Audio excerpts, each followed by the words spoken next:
आप सभी का मैं भगवत गीता के इस महत्वपूर्ण 57वें सेशन में हार्दिक स्वागत करता हूँ।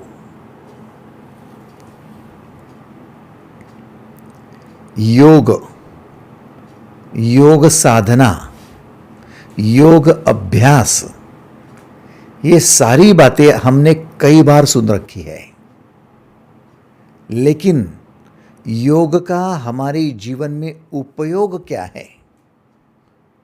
योग का उपयोग और योग के माध्यम से हम कितना विकास कर पाते हैं, वो हमें समझना अनिवार्य है। सबसे अहम बात है हमारे चित्त की दशा। जीवन में यदि आपका अवेयरनेस हो, यदि आपको होश हो, यदि आप सावधानी बरतते हो, तो सबसे बड़ी सावधानी है चित्त की दशा समझ लेना।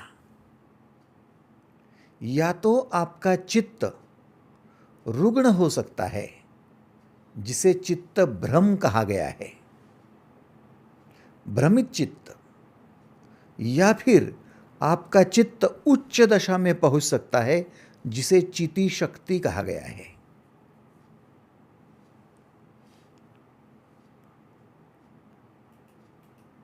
दोनों में से किसी न किसी एक अवस्था में आप रहेंगे ही रहेंगे।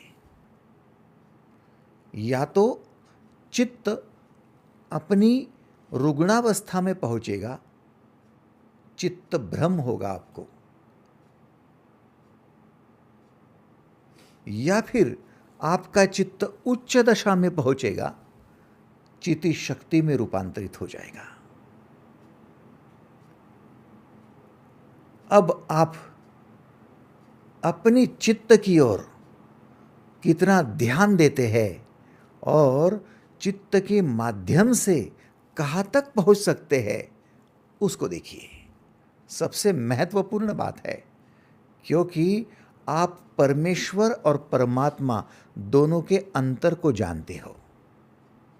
परमात्मा है ऊर्जा, परमात्मा है इस ब्रह्मांड में फैली हुई वो ऊर्जा, असीम सनातन, जिस ऊर्जा का ना जन्म होता है ना वो मरती है। वो ऊर्जा जो फॉर एवर है, अनादि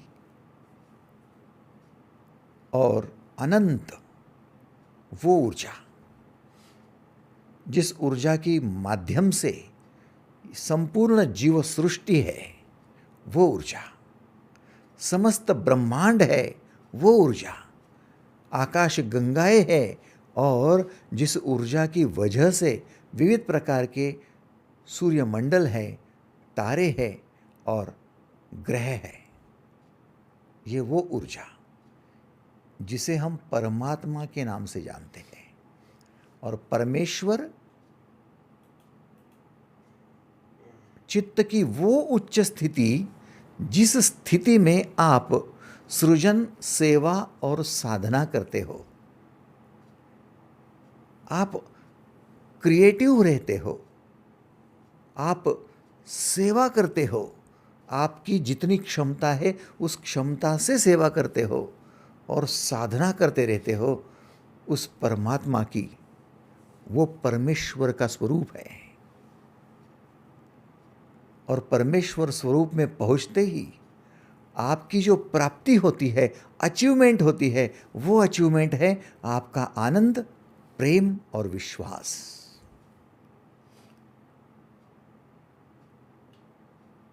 पैसा तो जरिया है, रिश्तेदार तो जरिया है, मान सम्मान तो जरिया है, पद प्रतिष्ठा तो जरिया है, लेकिन दरअसल प्राप्ति क्या है?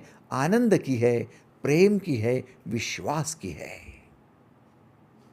लोगों का आप पर विश्वास होना, लोगों ने आप पर प्रेम करना, आपके लिए आनंद की निर्मिति होना, ये सब आपकी अचीवमेंट है, ये प्राप्ति है परमेश्वर प्राप्ति। इसका मतलब परमेश्वर स्वरूप और परमेश्वर प्राप्ति, इन दोनों के लिए आपको कुछ करना होगा, और जो करना है उसके लिए आपका अभ्यास है योग अभ्यास। किसी ने पूछा, आप योगाभ्यास क्यों कर रहे हो? भाई, मैं परमेश्वर की अवस्था में पहुंचना चाहता हूं। क्यों? क्योंकि परमात्मा का साक्षात्कार करना है। एक बात भली भांति समझ लो, जब तक आप मनुष्य की अवस्था में हो तब तक आपको आत्म साक्षात्कार नहीं होगा। परमात्मा का साक्षात्कार करने के लिए परमेश्वर की टिकट कटवाना आवश्यक है।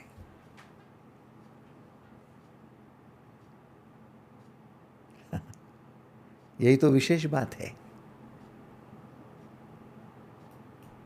उस अवस्था में पहुंचो जिस अवस्था में सृजन सेवा साधना होगी, जिस अवस्था में आपको आनंद, प्रेम और विश्वास की प्राप्ति होगी, उससे कम पर नहीं। और इस योगाभ्यास में अहम भूमिका निभाता है आपका चित्त। चलो आओ, भगवत गीता के 6 अध्याय के 19वें श्लोक में जाको। गीता खोलो।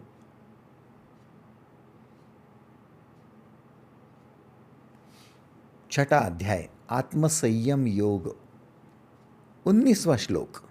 यथा दीपो निवातस्थो नेंगते सोपमा स्मृता योगिनो यतचितस्य युज्यतो योगम आत्मनः।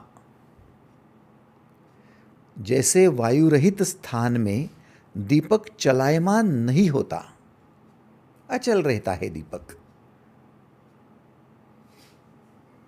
ठीक वैसे ही परमात्मा के ध्यान में लगे योगी का चित्त भी अचल रहता है। परमात्मा के ध्यान में लगे हुए योगी का चित्त भी अचल रहता है। जैसे दिए की लौ फड़फड़ाती है तो आपको डर लगता है कहीं बूझ न जाए, स्थिर रहती है तो प्रकाश भी है, उजाला तो है, लेकिन उस दीपक की लौ की तरफ देखो तो शांति भी है, आनंद भी है।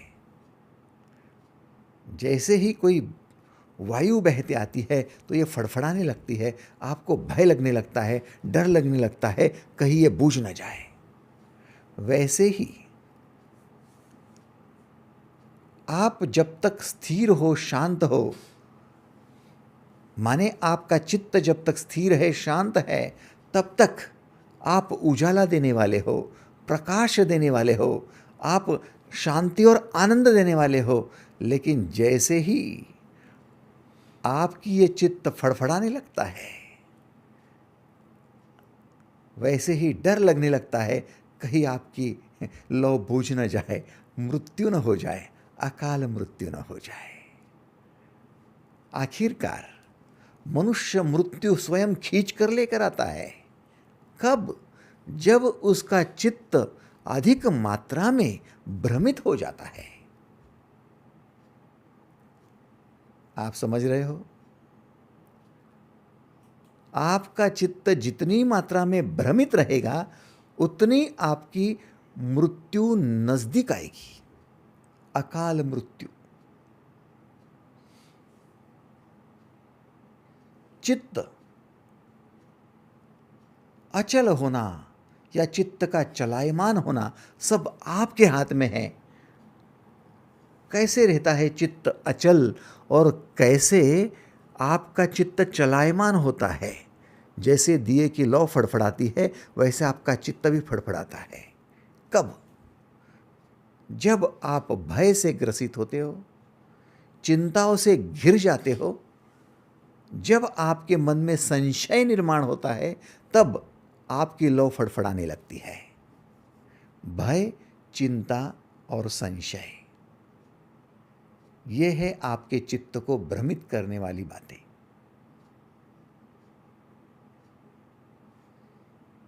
बड़ी विचित्र बात है। आप अपने चित्त को शांत नहीं रख सकते। जितनी चिंताओं से घिरे हो, मेरा क्या होगा, मेरे बेटे का क्या होगा, मेरी बहू का क्या होगा, मेरी बेटी का क्या होगा, मेरे पति का क्या होगा, मेरे जीवन का क्या होगा, मेरे करियर का क्या होगा, भविष्य को लेकर जितनी चिंताएं चिंताएं चिंताएं, उतनी चिता आपके नज़दीक आती है। चिंता और चिता में कोई ज़्यादा फर्क नहीं है।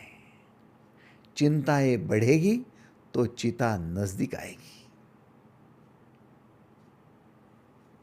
थोड़ा समझने की कोशिश करो।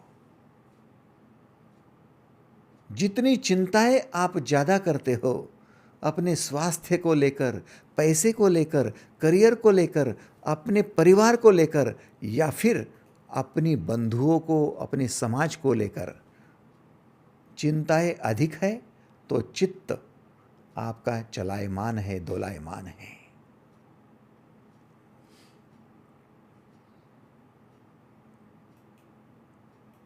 परमात्मा का ध्यान करने वाला योगी कभी चिंता नहीं करता, निश्चिंत होता है। क्यों?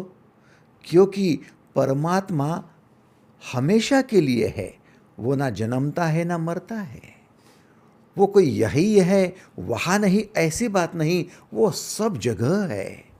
क्योंकि ऊर्जा हमेशा के लिए है। Energy can not be created, can not be destroyed. वो ना जन्मती है ना मरती है। न ऊर्जा ऐसी बात है कि आपकी यहाँ है वहाँ नहीं, ऐसी बात भी नहीं। ऊर्जा सब जगह है। आकाश में देखो तब भी है, पाताल में ढूंढो तब भी है, हर जगह ऊर्जा है। पृथ्वी के गर्भ में ढूंढने जाओ, वहाँ भी ऊर्जा ही है। लावारस के रूप में भी आपको ऊर्जा ही मिलेगी, और पृथ्वी के बाहर वायुमंडल में भी ऊर्जा ही मिलेगी। ऊर्जा हर जगह है।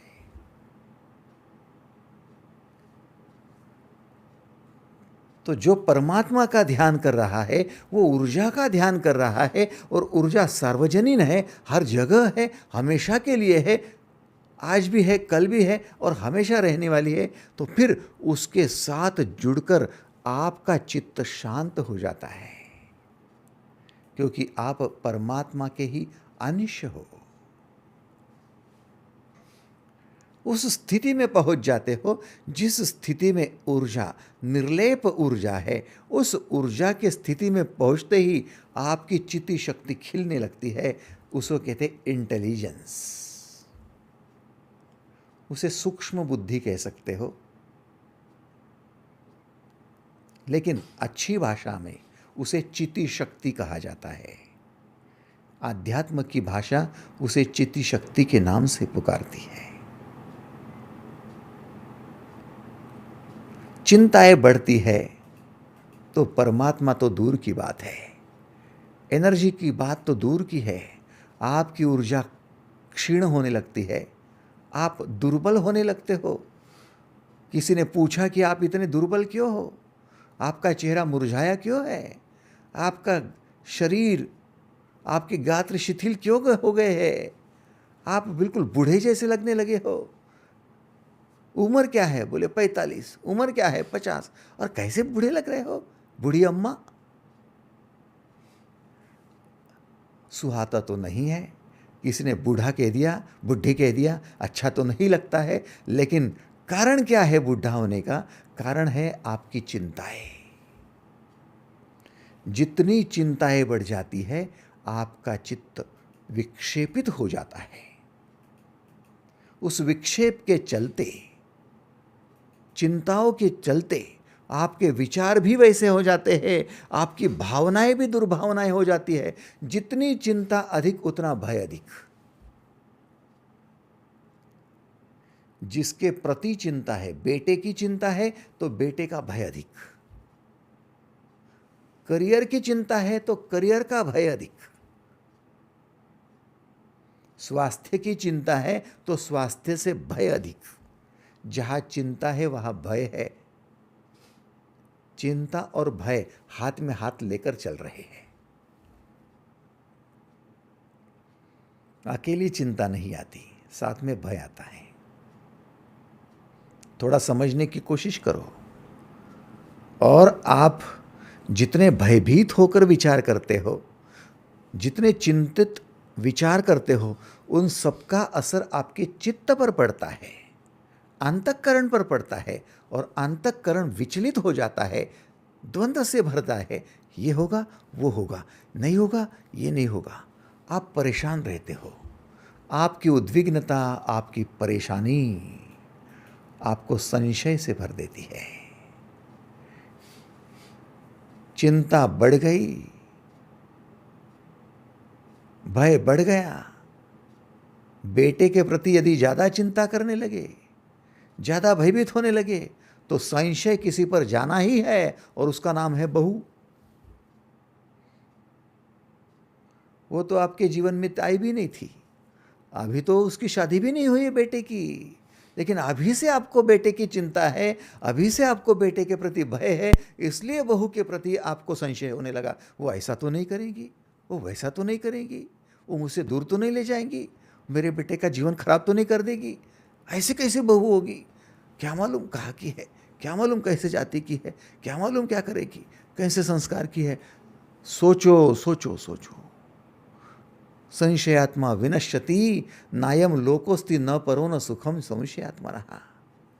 आपका संशय आपके सुख का, शांति का नाश कर देता है, और ये चित्त को लेकर आप जीवन जीते हो, बोझ है आपके चित्त पर, सॉलिड बर्डन।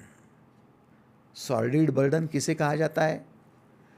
भाई 50 किलो का गेहूं का बोरा कंधे पर रख दिया तो हम कहेंगे तो भी कि आपके कंधे पर गेहूं का बोझ है। मिट्टी ढो रहे हो तो कहेंगे तो कम से कम कि मिट्टी का बोझ है। बेटे को बिठा दिया कंधे पर तो कहेंगे तो बेटे का बोझ है। लेकिन सॉलिड बर्डन क्या है? भ्रम का बोझ, जो है ही नहीं असल में, और उसका बोझ आपके कंधे पर है। क्या भ्रम है? चिंता का भ्रम। क्या भ्रम है? भय का भ्रम। समझदारी तो इसमें है, जब जो समस्या सामने आएंगी निपटारा कर लूंगा,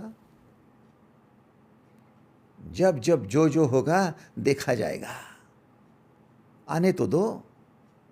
लेकिन अभी आया भी नहीं, वो आएगा, मुझे खा जाएगा, मुझे मार डालेगा, मेरा जीवन बर्बाद करेगा, मेरा कुटुंब ध्वस्त कर देगा। मैंने इतना सब कुछ करके, कष्ट करके सब खड़ा किया है, सब कुछ नष्ट कर देगा।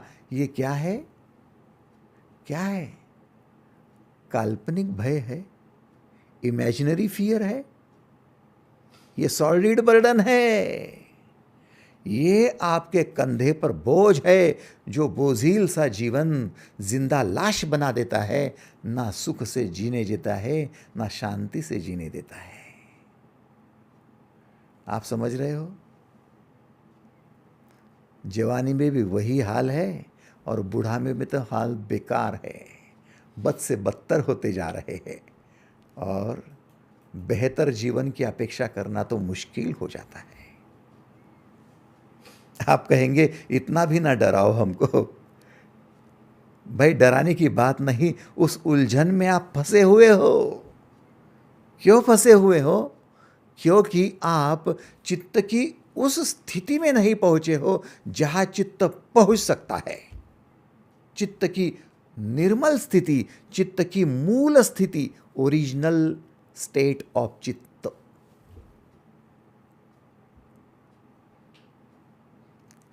वो स्थिति क्या है जिसे हमने इंटेलिजेंस के नाम से जाना है, चित्त शक्ति के नाम से जाना है। आओ अब हम आज के इस महत्वपूर्ण सेशन में प्रवेश करेंगे, 6 अध्याय के 20वें श्लोक से। चित्त की वो स्थिति को भगवान श्री कृष्ण आपके सामने प्रस्तुत कर रहे हैं गीता में। 6 अध्याय का 20वां श्लोक। यत्रोपरमते चित्तम निरुद्धम योग सेवया यत्र चेवात्मन आत्मानं पश्चन्नात्मनि तुष्यति।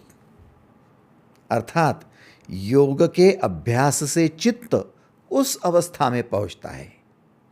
कौन से? सबसे पहले वह मुक्त हो जाता है, उसका नियमन होता है, चित्त नियंत्रित हो जाता है।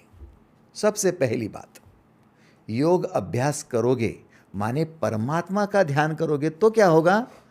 तो आपका चित्त सबसे पहले मुक्त होना शुरू कर देगा।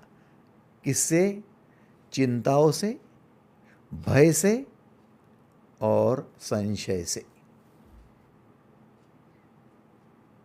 ये स्थिति होगी आपकी। दूसरा, परमात्मा का ध्यान कर कर के सूक्ष्म बुद्धि द्वारा आप आत्म साक्षात्कार कर लेंगे। यत्रोपरमते चित्तम निरुद्धम योग सेवया यत्र चैवात्मनात्मानं पश्यन्नात्मनि तुष्यति। आप योग के माध्यम से परमात्मा का ध्यान करते करते करते करते आत्म साक्षात्कार कर लेंगे।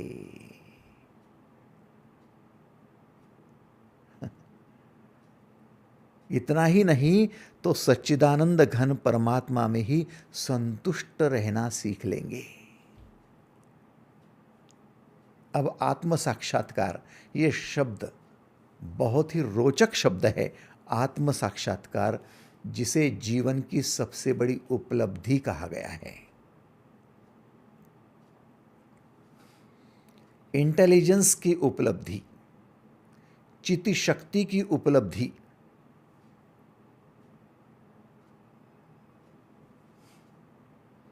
क्या है आत्म साक्षात्कार? आपने नाम तो कई बार सुना होगा।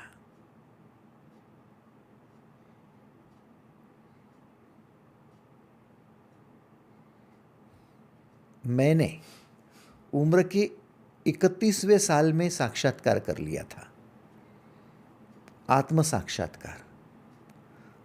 और तब से मैं आप सभी के बीच में ईश्वर, परमेश्वर, परमात्मा का ज्ञान बांट रहा हूं।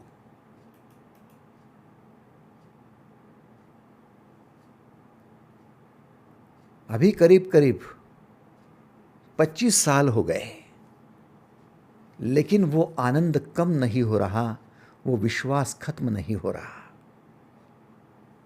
गूंगे का गुड़ है, खाओ तो मीठा है, कहो तो कैसे बताए कि ये मीठा है, वो तो स्वाद लो तो जाने। ये आत्म साक्षात्कार है। आपको आश्चर्य होगा, ये आत्म साक्षात्कार क्या है? आत्म साक्षात्कार आपके चित्त की उच्चावस्था का नाम है, क्योंकि आपका चित्त परमात्मा का अंश है और उस अंश में ही आप विराजमान हो। उसे ही आत्मा कह सकते हो। जैसे हर एक अणु में न्यूट्रॉन, प्रोटॉन और इलेक्ट्रॉन है। इलेक्ट्रॉन जो गति दे रहा है, न्यूट्रॉन जो उसको पकड़ कर रखा है, अपनी एक विशिष्ट ऑर्बिट बनाए रखा है, और पॉजिट्रॉन जो उसकी एक क्वालिटी दर्शा रहा है। आप अपने चित्त के बारे में अब सजग हो जाओ। चित्त की वो अनुभूति आपको पानी है जिस अनुभूति में आप चित्त के इंटेलिजेंस को समझेंगे, चित्त की सूक्ष्म बुद्धि को समझेंगे। आपको आश्चर्य होगा कि ये चित्त की सूक्ष्म बुद्धि क्या होती है। भाई साहब, जब आपके परिवार में या आपके पास पड़ोस में कोई मृत्यु को प्राप्त होता है, तब आप कहते हो उनकी आत्मा को सद्गति प्राप्त हो। कहते हो ना, यस और नो? आप ये कहते हो कि भगवान उनकी आत्मा को शांति दे। इसका मतलब चित्त को शांति मिले, उसका मतलब उनके चित्त की सद्गति हो। सद्गति क्या है? इसका मतलब उनका चित्त अब कोई न कोई विशिष्ट दिशा में गति कर पाए। अब उनको दिशा मिल जाए। चित्त की दशा जीवन में थी, अब चित्त को दिशा मिल जाए उस जीवन के बाद।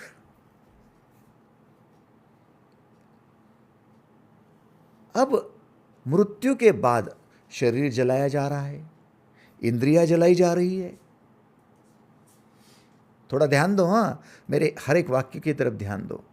शरीर जलाया जा रहा है, इंद्रियां जलाई जा रही है। ना किडनी, ना लीवर, न आंखें, न कान, न जीवा, कुछ नहीं बचेगा, सब राख होने वाला है। दफन कर देंगे तो बैक्टीरिया खा लेंगे, ये सब कुछ खत्म होने वाला है। बुद्धि वो कहती है मैं डॉक्टर हूं, मैं इंजीनियर हूं, मैं प्रोफेसर हूं, मैं गृहिणी हूं, मैं मां हूं, मैं पिता हूं, मैं बेटा हूं। ये जो भी बुद्धि के आपके सबकी बातें हैं वो भी खत्म होने वाली है। भावनाएं, क्रोध आता है, द्वेष आता है, ईर्ष्या होती है, प्रेम आता है, दया आती है, क्षमा कर दिया जाता है, ये सब भावनाएं हैं वो भी खत्म हो जाएंगी। बचेगा क्या? कुछ तो बचना है जिसको गति करनी है, और उस बचे हुए को गति करनी है, उसे आप कहते हो आत्मा। उस आत्मा की गति को आप कहते हो सद्गति या दुर्गति। ये आत्मा क्या है? ये केवल ऊर्जा है? केवल ऊर्जा है क्या? जैसे ऊर्जा आप देखते हो कि आपने दिया सलाई जला दी और उसमें से आग उत्पन्न हो गई, आपने दिए को जला दिया और लौ उत्पन्न हो गई, दीपक अब जल रहा है, आप कहेंगे ऊर्जा है, प्रकाश फैल रहा है, ऊर्जा है। वैसी ये ऊर्जा है क्या? फैल जाती है क्या? भाई साहब, ऊर्जा के दोनों स्टेट को समझो। ऊर्जा का स्थूल रूप भी समझो और ऊर्जा का सूक्ष्म रूप भी समझो। ऊर्जा का स्थूल रूप क्या है? पंच महाभूत, ये ऊर्जा का स्थूल रूप है। पृथ्वी, आकाश, जल, वायु। आप समझ रहे हो? पृथ्वी है, जल है,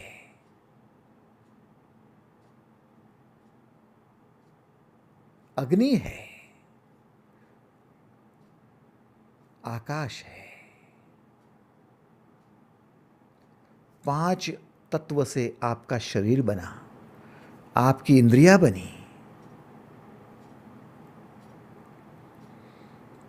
अब यह स्थूल रूप से आप देख रहे हो कि पृथ्वी में ऊर्जा है। हाँ भाई, जड़ चीजें जितनी भी दिख रही है उनमें ऊर्जा है। जो जल रूप है उसमें ऊर्जा है। पानी पीते हैं तो हमें अच्छा लगता है, ताकत आ जाती है, क्षमता बढ़ जाती है। पानी नहीं तो जीवन नहीं, क्योंकि पानी ऊर्जा है। अच्छी बात है। वायु, श्वास लेते हैं तो जीवन जिया जाता है, ऊर्जा है, वायु में ऊर्जा है।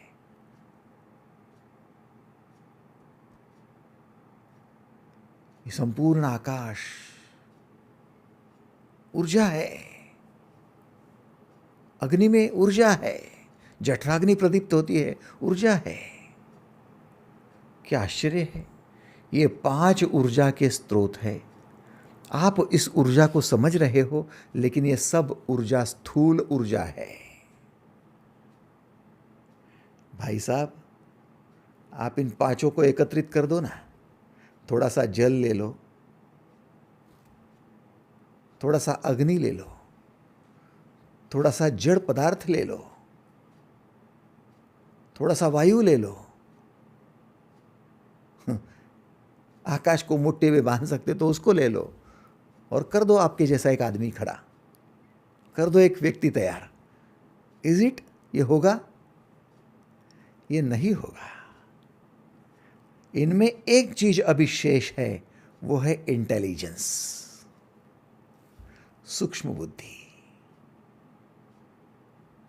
ये बिल्कुल वैसी बात है जैसे रसोई के सब पदार्थ उपलब्ध है, लेकिन रसोई बनाने वाली गृहिणी तो चाहिए, वो रसोईया तो चाहिए जिसको ये सेंस है कितना पानी, कितना नमक, कितना आटा, सब बातें उस पर निर्भर है कि वो उसका नियोजन जानता है। और वो जो इंटेलिजेंस है उसे कहा जाता है चित्त का शुद्ध रूप।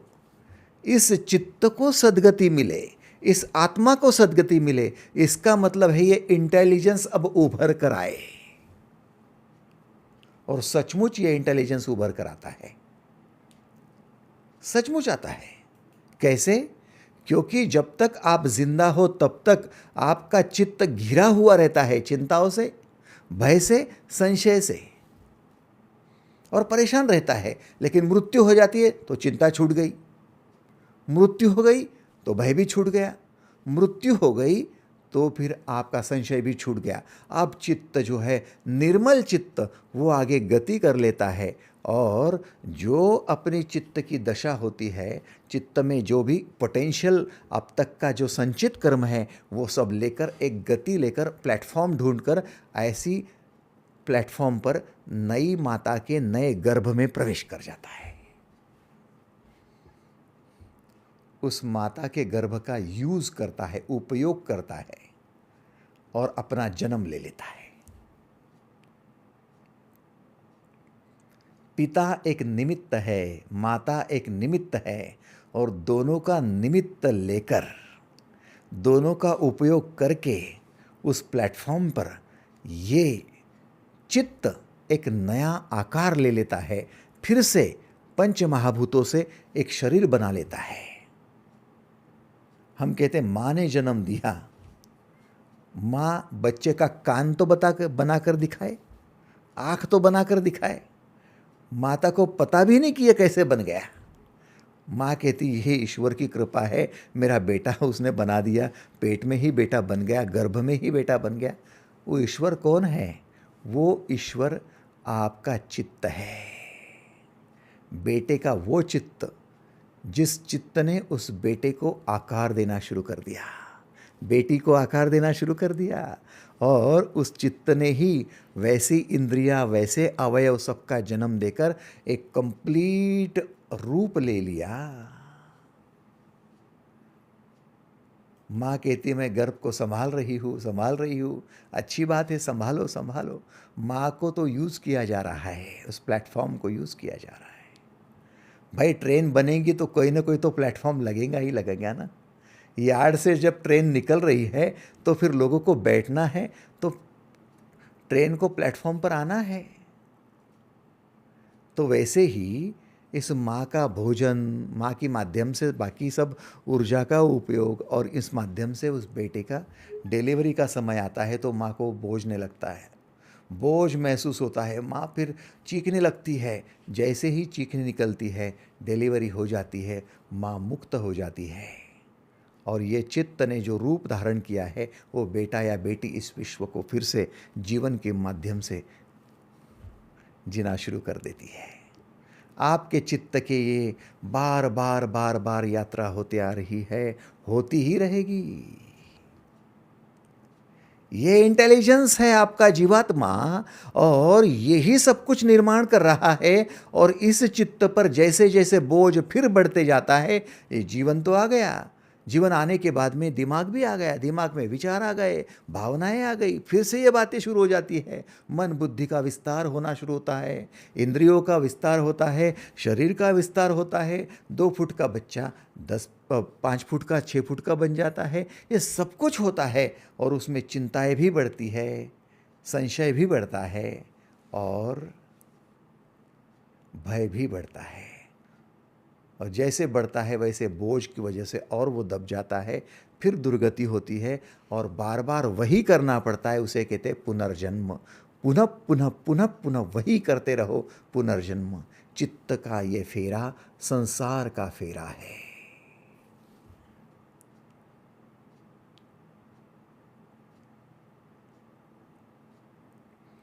लेकिन जो योगी योग के अभ्यास से चित्त को उस अवस्था में पहुंचा देता है जिस अवस्था में चित्त अपने परिशुद्धता को पहचान लेता है कि ये है मेरा इंटेलिजेंस।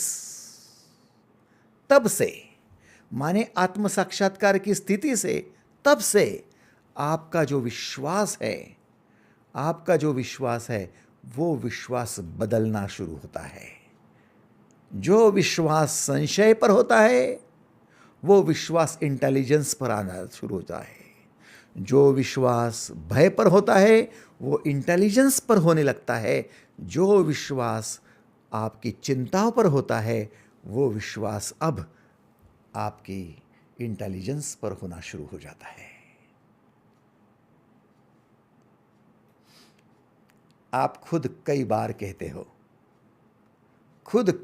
कहते हो, अरे मैं पागल हूं क्या, अरे मैं बुद्धू हूं क्या, अरे मेरा दिमाग तो नहीं सरका हुआ है।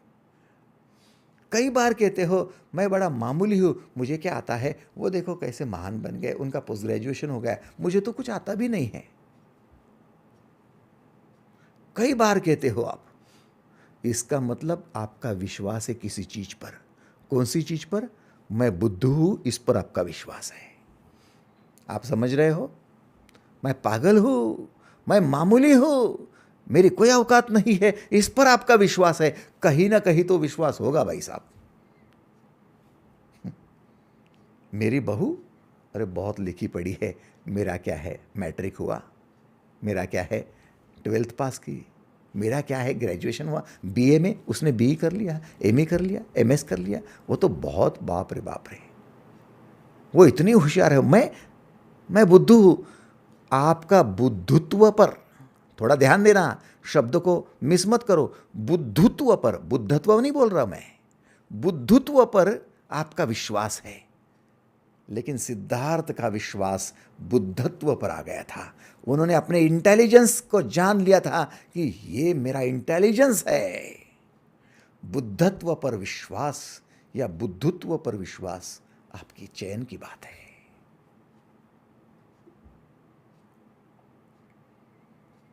जहां विश्वास होता है वहीं पर सर रखते हो।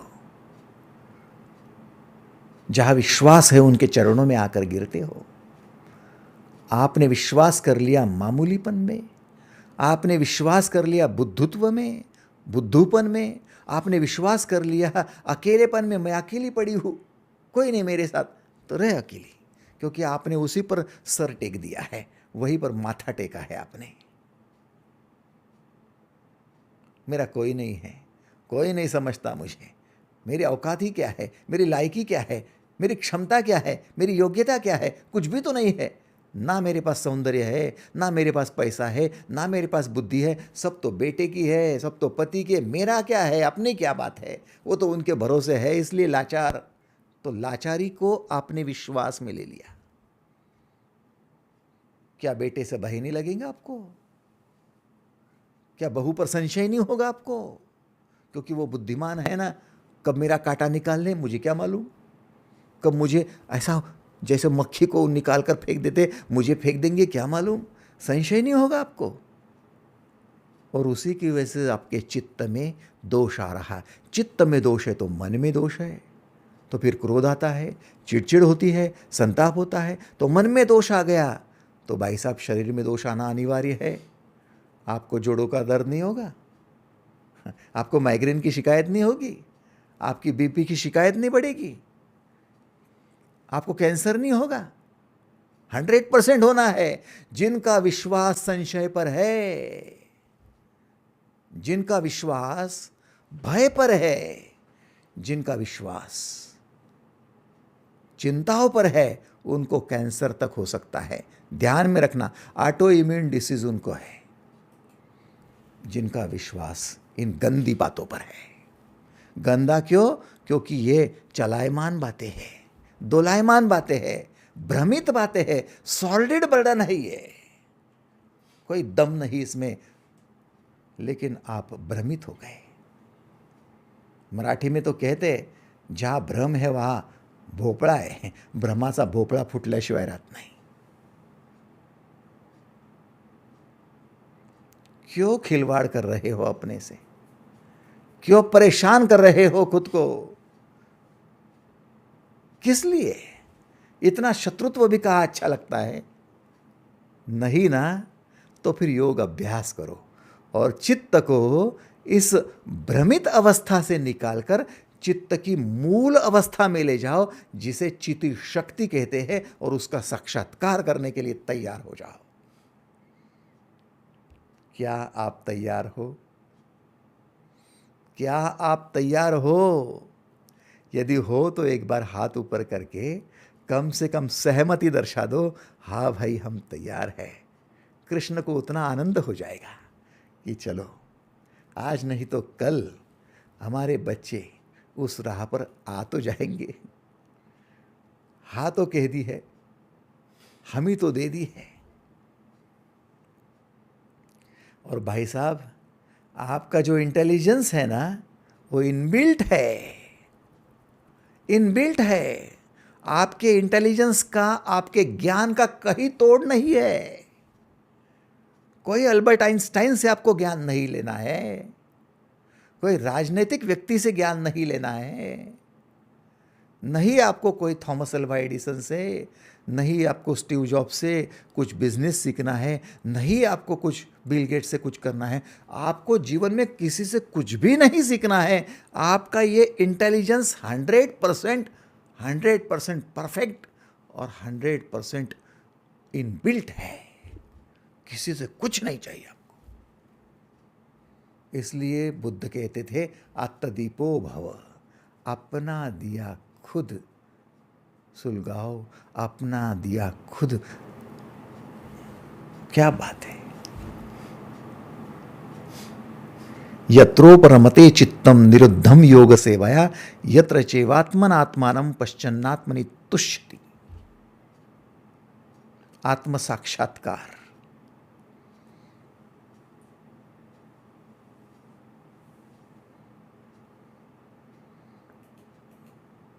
परमात्मा का ध्यान करके करके करके करके आत्म साक्षात्कार होगा। जैसे स्कूल में दाखला लिया ना, वैसे क ख ग अ ब स लिखना शुरू कर दिया। नहीं आता था, हाथ में पेंसिल पकड़ना नहीं आता था। जैसे जैसे पकड़ना शुरू कर दिया तो वैसे आपने वहाँ स्क्रैच कर दिया, सब कुछ नहीं आता था। लेकिन अ को निकालने के लिए, ए को निकालने के लिए कितना आपको कष्ट लेना पड़ा। ये सारा अभ्यास करते करते फिर आपको क लिखना आ गया, अ लिखना आ गया, स लिखना आ गया, आपको ABCD आ गई। ये सब कुछ आने लगा, अभ्यास से आने लगा। वैसा है योग अभ्यास। शुरू में चित्त पर यदि आप अभ्यास करने लगे तो चिंताएं ही दिखेंगी। आंखें बंद कर लो, चिंताएं ही चिंताएं है, भय ही भय है, संशय ही संशय है। लेकिन बैठना तो पड़ेगा। ओम श्री परमात्मने नमः मंत्र का जाप तो करना ही पड़ेगा, करना ही पड़ेगा। उससे आप बच नहीं सकते।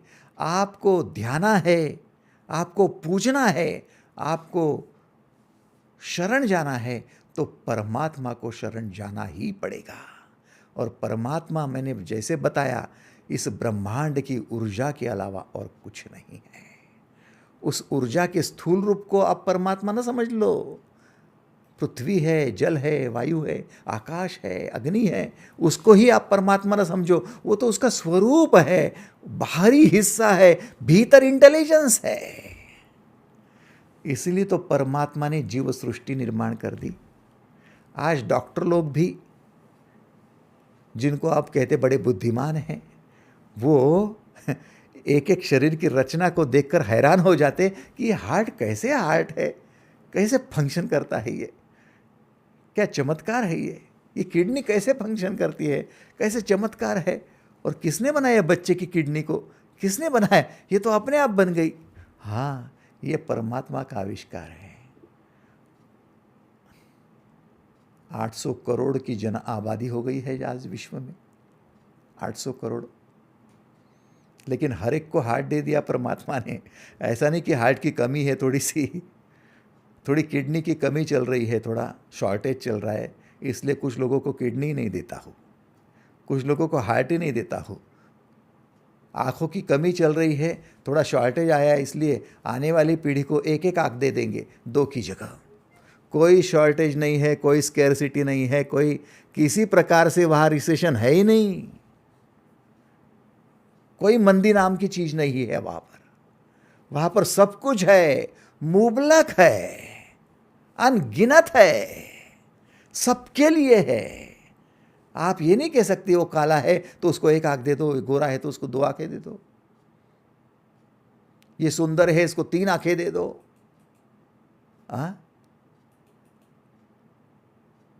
ये वैज्ञानिक का बेटा है इसलिए इसको दे दो, और वो भिखारी का बेटा उसको मत दो। कोई संबंध नहीं है। 800 करोड़ है लेकिन सबको बंटवारा है, सबको, क्योंकि सब उसके बच्चे हैं। किसके बच्चे हैं? ऊर्जा के बच्चे हैं। ये इंटेलिजेंस को देखो ना आप, कि सब में बांटा हुआ है लेकिन किसी में नहीं है, वो अलिप्त है, बांटकर भी उनसे अलग है। आप तो प्लेटफॉर्म करके यूज किए गए सिर्फ, बेटे को आपने भी नहीं निर्माण किया, वो तो सिर्फ माता जी, आपका यूज किया गया गर्भ, और आप कहते हो मेरा है मेरा है। ऐसी क्या उसमें आप मोहित हो गई, ऐसे क्या उसमें आप इतने आसक्त हो गए कि वो मेरा मेरा करते करते इतनी चिंता बढ़ गई, इतना भय बढ़ गया, इतना संशय किसी और पर बढ़ गया कि आपने जीना ही हराम कर दिया, खुद का जीवन धोखे में डाल दिया, बच्चे का भी जीवन धोखे में डाल रहे हो। क्या बात है। और बच्चा जब नहीं सुनता है, वो मुक्त जीवन जीना चाहता है, तो उसको गालियां देने लगे कि वो मानता नहीं है, सुनता नहीं है। क्या कर रहे हो? परमात्मा के इंटेलिजेंस को देखो तो। केवल मनुष्य को ही निर्माण किया क्या? नहीं, मनुष्य के जैसे तो अनगिनत प्राणी है, छोटे छोटे कीट पतंग है, आंखों से दिखाई नहीं देते इतने बैक्टीरिया है।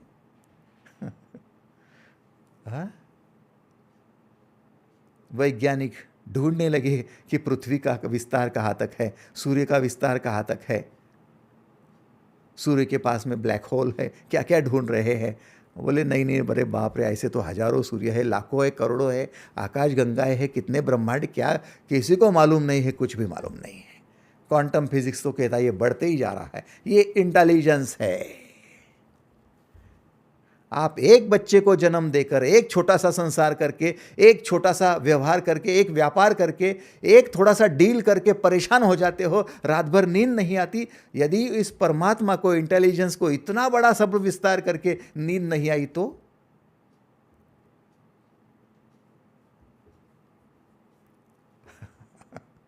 सोच भी नहीं सकते। क्या बोल रहे हो? बात तो सही है आपकी, लेकिन ये है कहाँ परमात्मा फिर? ये आप सबको जीवन देकर आपसे अलग है, आप में होकर भी आपसे अलग है। जैसे पिता का जीन, माता का जीन बच्चे में होकर भी वो उससे अलग है, अलग है। डीएनए का एक्सटेंशन है, आपके डीएनए ही उनमें है, लेकिन आप उनसे अलग हो। फिजिकली तो अलग हो, वैसे परमात्मा सब में है लेकिन सबसे अलग है। और इस परमात्मा का साक्षात्कार करना है आपको। परमात्मा का ध्यान कर करके सूक्ष्म बुद्धि द्वारा जब चित्त आत्म साक्षात्कार कर लेता है और सच्चिदानंद घन परमात्मा में ही संतुष्ट रहता है, तब तब चित्त अपनी ओरिजिनल स्टेट में आ जाता है। उसे आत्म साक्षात्कार कहते हैं। मैं तो जितनी मेरे शब्दों की पकड़ होगी या फिर मैं कह पाऊंगा उतना ही कह रहा हूं। हो सकता है कि आपको छाछ दे रहा हूं, अभी तो मक्खन मिला ही नहीं। आप छाछ में ही यदि खुश होंगे, तृप्त होंगे, तो आप सोचो मक्खन क्या होगा, आनंद क्या होगा, वो परमानंद क्या होगा, वो सच्चिदानंद क्या होगा। सोचो, सिर्फ उस इंटेलिजेंस को देखो। वहाँ पैसा मामूली हो जाता है, प्रसिद्धि मामूली हो जाती है। इसलिए तो उसके बाद में ना प्रसिद्धि के लिए मुझे भागना पड़ा, ना मुझे लाइक्स चाहिए, ना मुझे फॉलोअर चाहिए। उल्टे मैं शिष्य को धीरे धीरे कम कम करते जा रहा हूँ। पहले हजारों की तादाद में आते थे, अब मैंने कहा नहीं, वो नहीं चाहिए अभी, वो गर्दी गर्दी नहीं चाहिए। हमें लगता है कि बढ़ना चाहिए, लाखों लोग होने चाहिए, फॉलोअर होने चाहिए। नहीं नहीं नहीं, जितना अलिप्त हो जाओ, सबको दो लेकिन सबसे अलग हो जाओ। परमात्मा के प्योरेस्ट फॉर्म में जाओगे तो आखिरी में आपके कंडोलेंस के लिए कोई खड़ा भी ना हो, आप इस शरीर को त्याग कर चले गए, मालूम भी ना पड़े किसी को। इसलिए वानप्रस्थाश्रम, संन्यास आश्रम, ये हमारे भारत की देन थी। ब्रह्मचर्याश्रम, गृहस्थाश्रम, संन्यासाश्रम, वानप्रस्थाश्रम, पता तक न चले। कृष्ण जब गए ना तो हजारों लाखों को सामने रखकर नहीं, अकेले में कहाँ चले कि पता भी नहीं चला।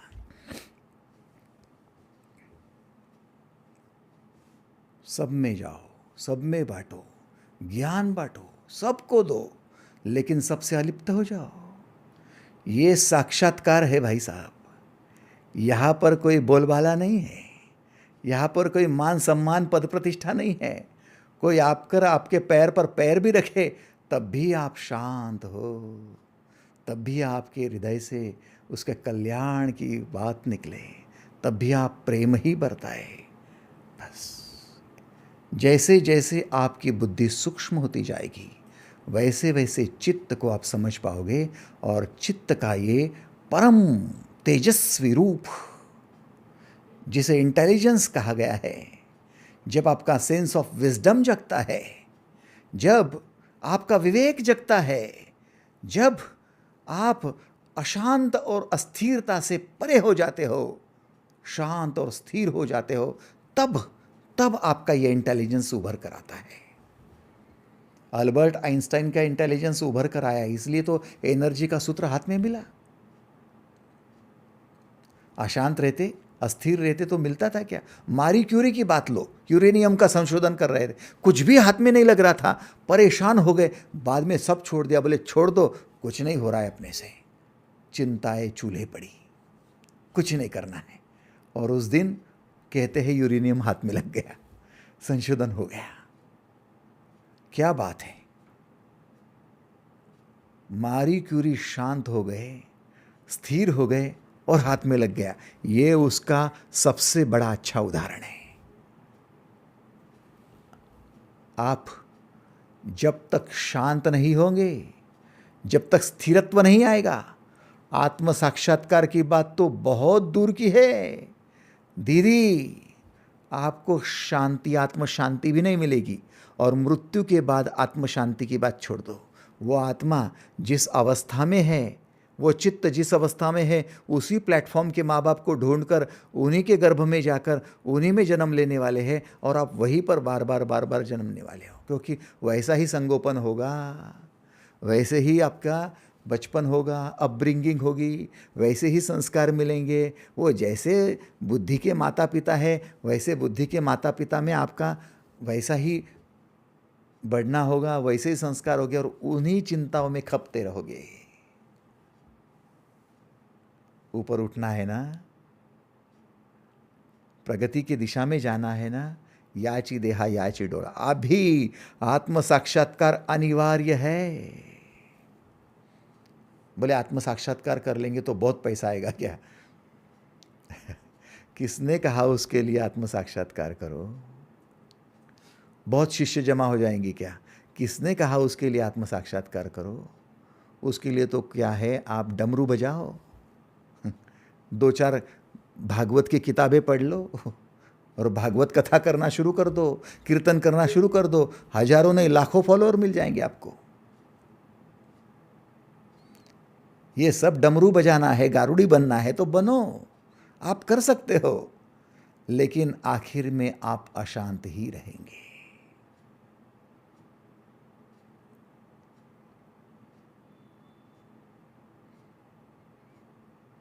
महाराष्ट्र में ही सिल्लोड में हमारा प्रोग्राम चल रहा था। पुरानी बात है, पुरानी बात है, जब मैं प्रवचन किया करता था लोगों में जाकर, तब की बात। तो मेरे साथ भैयू जी महाराज थे।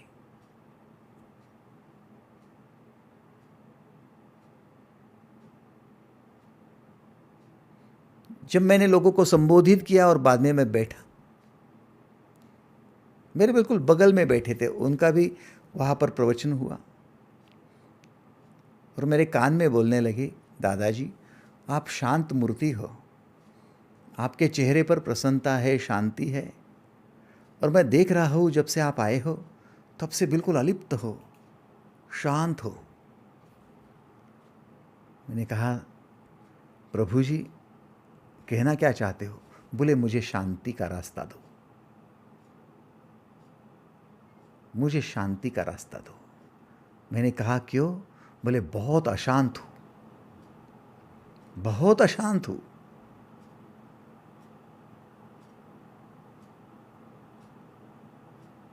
मैंने कहा, अशांति का कारण ढूंढ लिया? बोले, हाँ, थोड़ा थोड़ा। मैंने कहा, अशांति का कारण है आपकी राजनीतिक संबंध।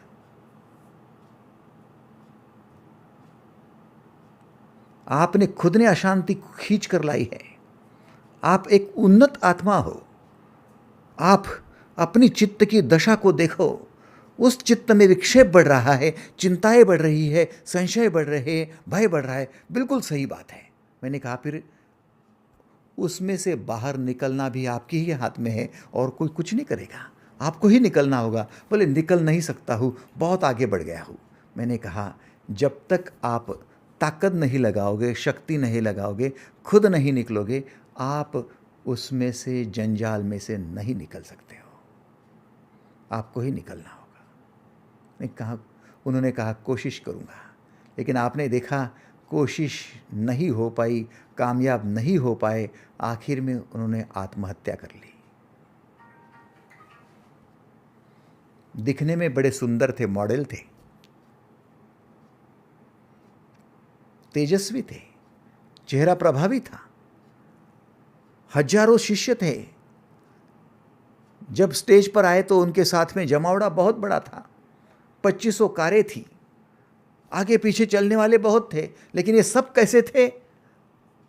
मेरा काम जमा दो ना, मुझे नौकरी दिलवा दो ना, मेरा मंत्रालय में काम करा दो ना, मेरा ये करा दो, मेरा वो करा दो, और फिर जय जयकार करते रहो।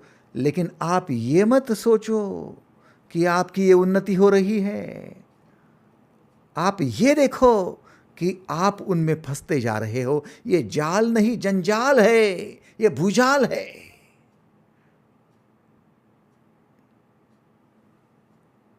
जैसे श्वास आपके भीतर आती है और भीतर से बाहर जाकर मुक्त भी रहती है, अलिप्त भी है, आपको जीवन देकर अलिप्त है आपसे।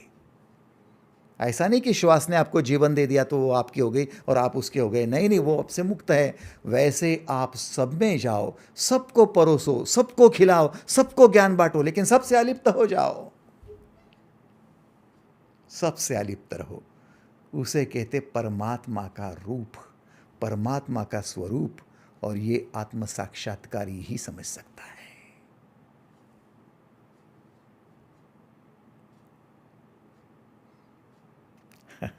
भगवत गीता के 6 अध्याय के 21वें श्लोक में जाओ। चलो, सुखम आत्यंतिकम यत्यत बुद्धिग्राह्य मतीन्द्रम वेत्ति यत्र न चैवायम सितश्चलति तत्वतः। चित्त इंद्रियों से अतीत अवस्था में ही रमता है। योगाभ्यास करोगे और चित्त को शुद्ध अवस्था में यदि जानना चाहोगे तो चित्त इंद्रियों से अतीत अवस्था में ही रमता है। शुद्ध हुई सूक्ष्म बुद्धि माने इंटेलिजेंस द्वारा आनंद की अनुभूति ही करते रहता है और परमात्मा के स्वरूप से कभी विचलित नहीं होता।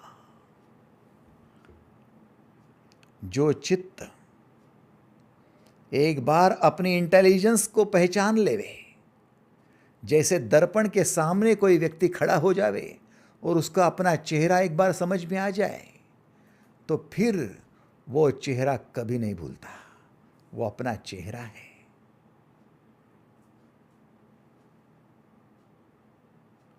वही तो विशेष बात है।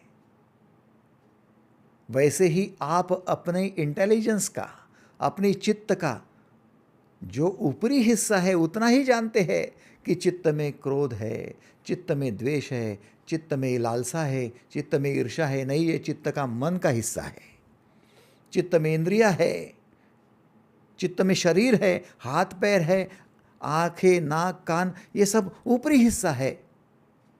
चित्त में विचार है, अरे ये चित्त के बुद्धि का हिस्सा है।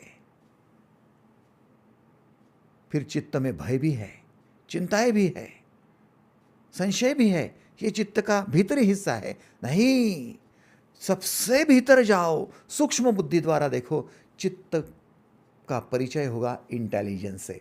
चित्त इंटेलिजेंट है।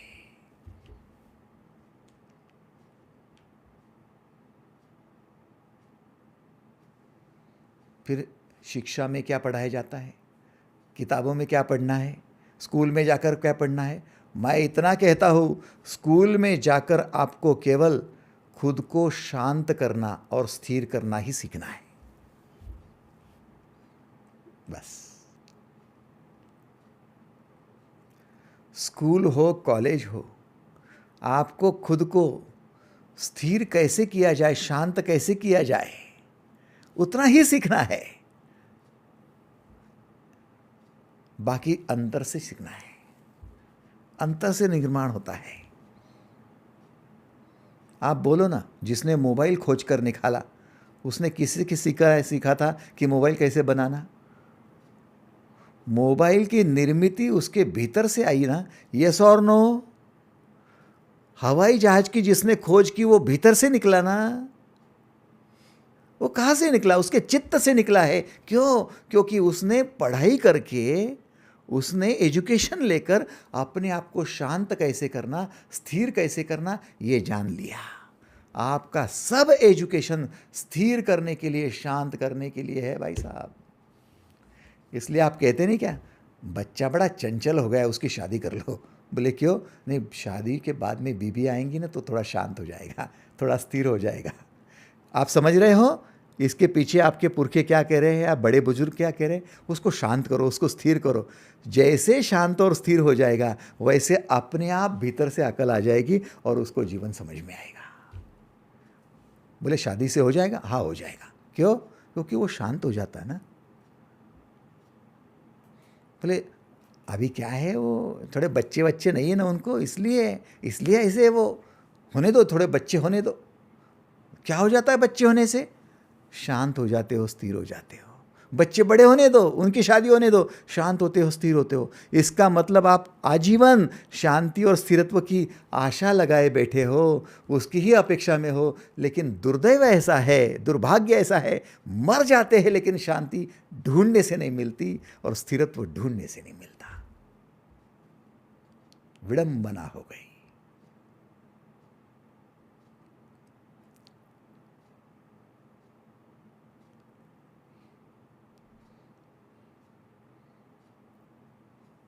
मैं तो ये भी कहूँगा, कोई इंटेलिजेंस के पीछे मत भागो। वो चित्त का ऑलरेडी इनबिल्ट पावर है, उसके पीछे भागना नहीं पड़ता। सिर्फ शांति और स्थिरत्व के लिए तैयारी करो, बस ये अभ्यास है। इसे मैं स्वाध्याय कहूँगा। मेरा नम्र निवेदन ये है, अनुभव से बता रहा हूँ। सिर्फ शांति और स्थिरत्व की बात करो बस। एक बार आप चिंता से मुक्त हो गए ना, कोई पैसे की चिंता नहीं, कोई लोगों की चिंता नहीं, कोई रिश्ते की चिंता नहीं, अपने आप सब हो जाता है। सत्यमेव जयते। आपने सत्य पर उंगली रख दी है ना, कोई आपको शुरू में परीक्षा तो सब लेंगे लेकिन कोई आपको गलत नहीं कहेगा। वो कहेगा नहीं है बाबा, इनसे तो बिल्कुल भिड़ो ही मत आप, ये कृष्ण है। कृष्ण को पहचाना किसी ने नहीं, उसकी पत्नी तक नहीं पहचानती थी, अर्जुन तक नहीं पहचानता था, सुदामा नहीं जानता था। कृष्ण को कौन जानेगा कैसा है कृष्ण? लाड़ भी करता था, प्यार भी करता था, दंड भी करता था, युद्ध भी करता था, राजनीति भी, सब बातें कर रहा है लेकिन सबसे अलिप्त है। कृष्ण से सब डरते थे, बड़ा डेंजर है, क्या कर लेगा पता नहीं। लेकिन कृष्ण स्थिर था। कृष्ण की उंगली पकड़ लो तो स्थिरत्व आ जाए, कृष्ण के सानिध्य में बैठ जाओ तो शांति आ जाए। कृष्ण है भाई।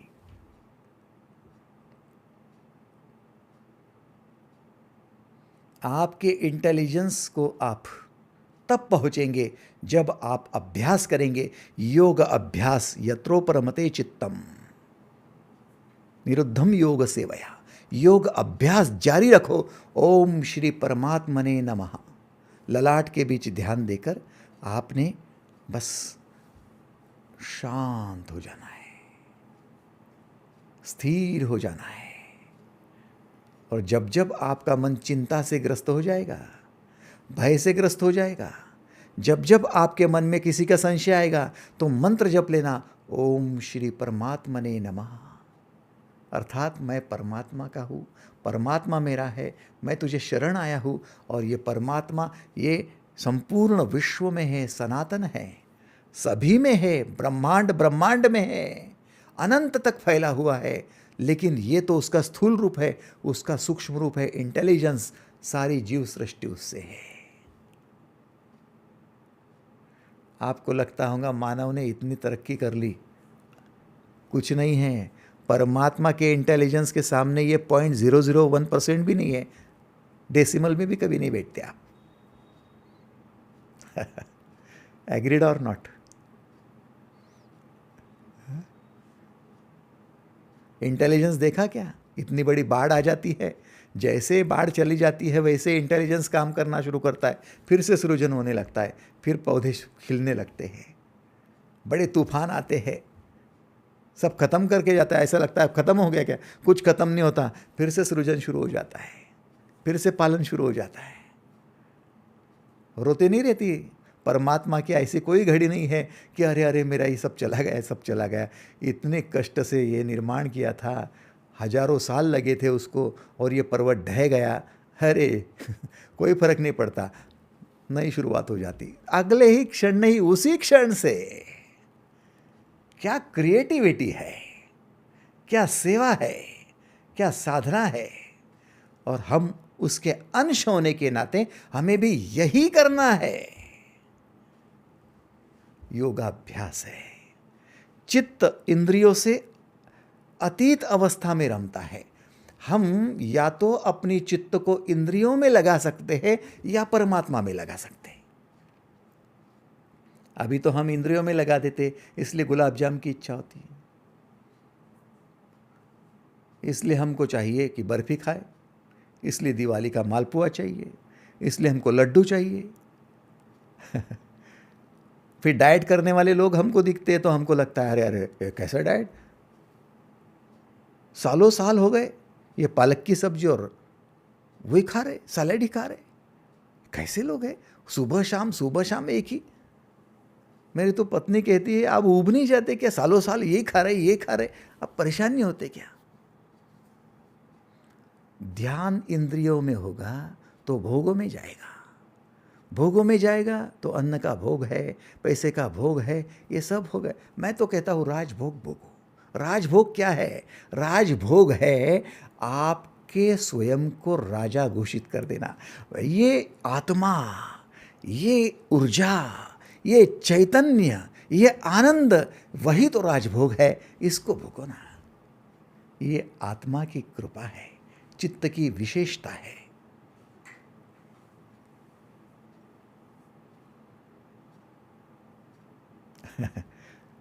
आओ छठे अध्याय के 22वें श्लोक में चलो।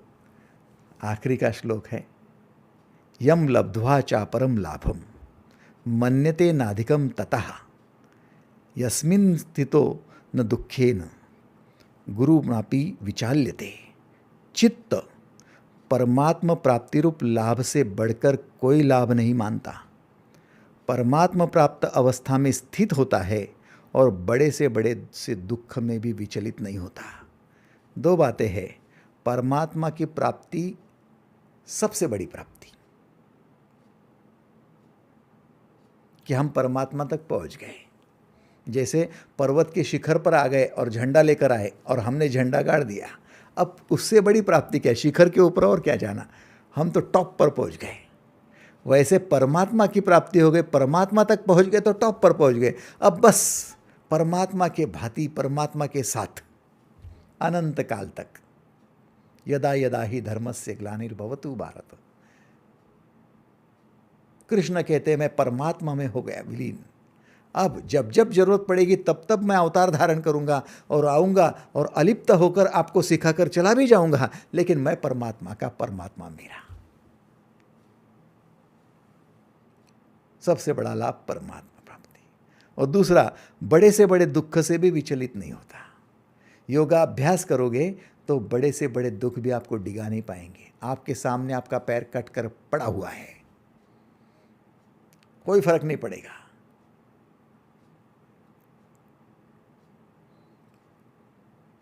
स्वामी रामकृष्ण परमहंस, जिनको कैंसर ने ग्रस्त कर दिया था,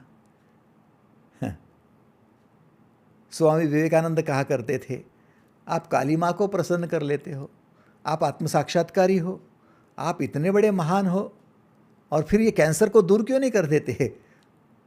अरे वो शरीर में, इंद्रियों में अब ध्यान कहाँ रहा है? वो शरीर तो जब पड़ेगा तब पड़ेगा, गिरेगा तब गिरेगा। लेकिन भाई ध्यान तो अब, अभ्यास तो अब परमात्मा का हो रहा है, ऊर्जा का हो रहा है, ऊर्जा में विलीन होना है। ये शरीर गिरेगा, उसमें आसक्ति की बात ही नहीं रही। विवेकानंद जी को तब तक समझ में नहीं आ रहा था जब तक वो उस अवस्था में नहीं पहुंचे। विशेष बात यही तो होती है, जीवन आपका है, लेकिन उस जीवन में आप परमात्मा के लाभ से अन्य कोई भी लाभ विशेष न समझे, वहां तक का अभ्यास करना जारी रखो। एक दिन जीवन में ऐसा आने दो जिस दिन आपको सबसे बड़ा लाभ क्या, किसी ने पूछा तो परमात्मा प्राप्ति ही जीवन का सबसे बड़ा लाभ है, ये अनुभूति से, अनुभव से कहना आ जाए। आपका जीवन धन्य हो जाएगा, सफल हो जाएगा। आज के लिए बस इतना ही। धन्यवाद।